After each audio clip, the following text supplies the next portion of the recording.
Là, c'est en train de compter. Là, ça compte. Oui, je crois que vous attendez voilà, impatiemment le témoignage de Madame Régine Jacquibert. Madame Jacquibert. Après, je vous appellerai Régine. Je vais vous poser cette première question. Vous êtes ému? Est-ce que vous êtes ému? Oui. Oui, devant cette salle,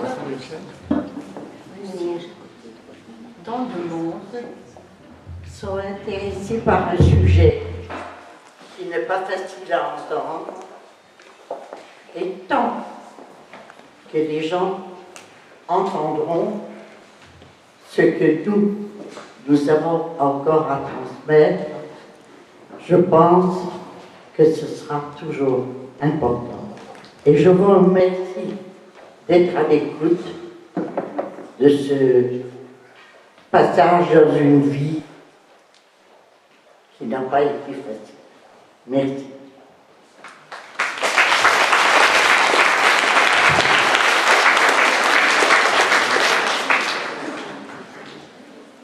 Chère Madame, nous avons choisi, vous venez de l'entendre, de commencer votre intervention en chanson et en musique.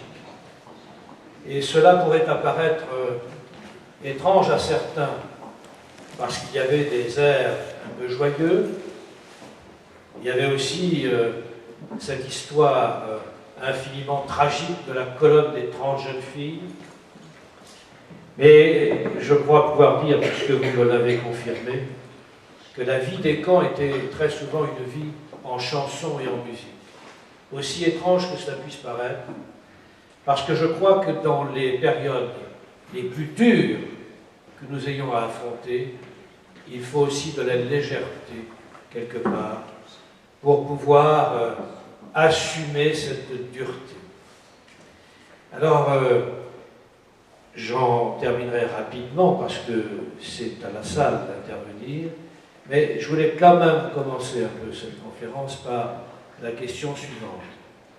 Madame Régine Jacquibert, Régine, vous n'avez pas toujours été, vous n'avez pas toujours porté le nom de Régine Jacquibert. Qu'évoque pour vous Rivka Skjorka? Qu'est-ce que ça évoque pour vous, ce nom? Je pense ça. Bien sûr, on ne peut pas ne pas avoir un nom d'origine. Surtout une femme qui se marie, qui prend le nom de son mari. Mais le nom de mes parents, pour moi, représente beaucoup de choses.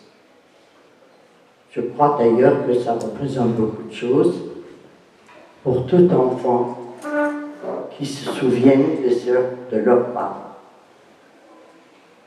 Oui, mes parents ont fait 4 enfants. L'aîné, c'était moi, responsable des 3 autres.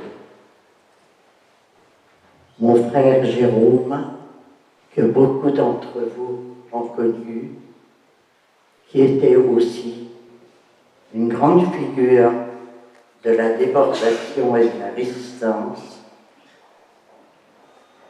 qui me manque beaucoup. Le 3e, mon frère, Léon. Le 3e, c'est le plus dur à vous raconter. Il a été interné en 1942 avec les parents au camp de la Lande, en Touraine. Et lorsque le moment de la déportation est arrivé, mes parents sont partis d'un côté pour Auschwitz et mon frère, qui avait 15 ans, est parti, je n'ai su que bien des années plus tard, par Angers qui était une ville, une très belle ville d'ailleurs, que j'ai visitée il n'y a pas longtemps. Mais j'avoue qu'il m'a beaucoup frappé parce qu'il a été interné dans... Comment?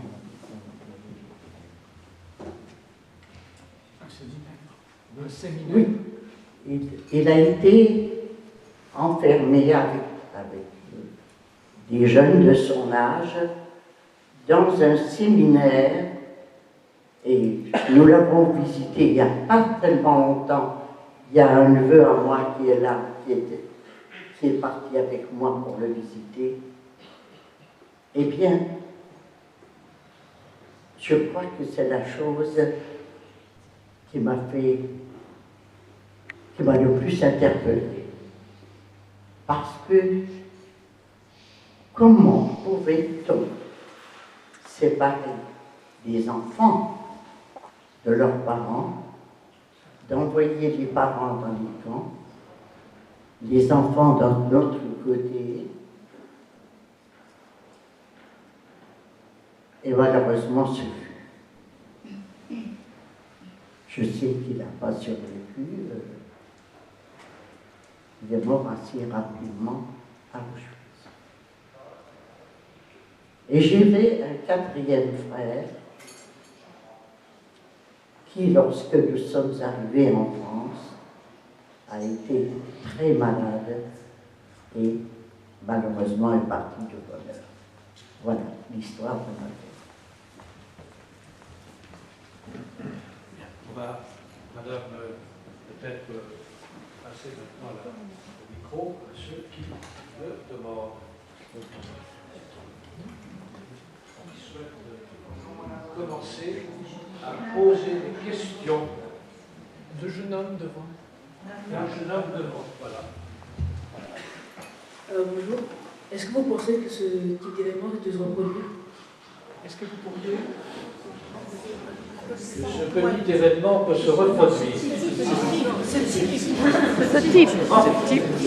Est-ce que vous pensez que ce type d'événement Ce type d'événement, oui, je suis J'affirme haut et fort, oui.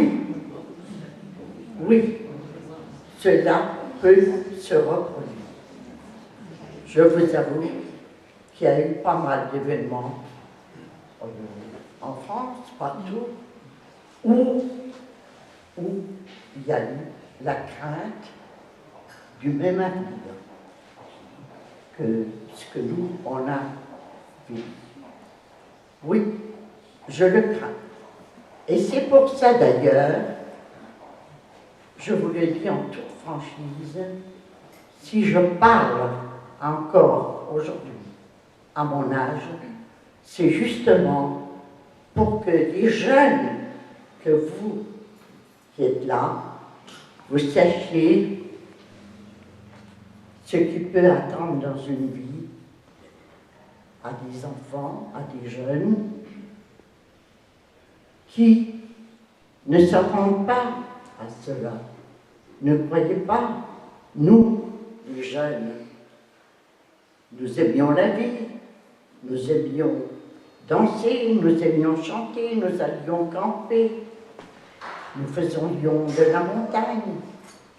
Qui aurait pu, un seul moment, imaginer ce que nous avons vu?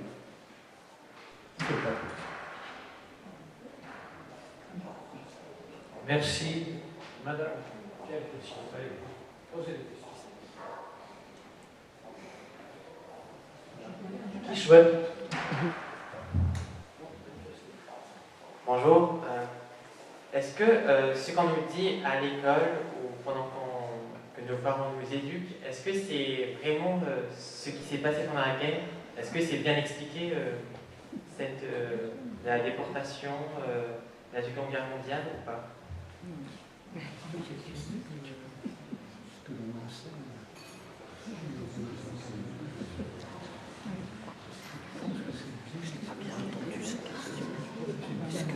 Est-ce que ce qui s'est passé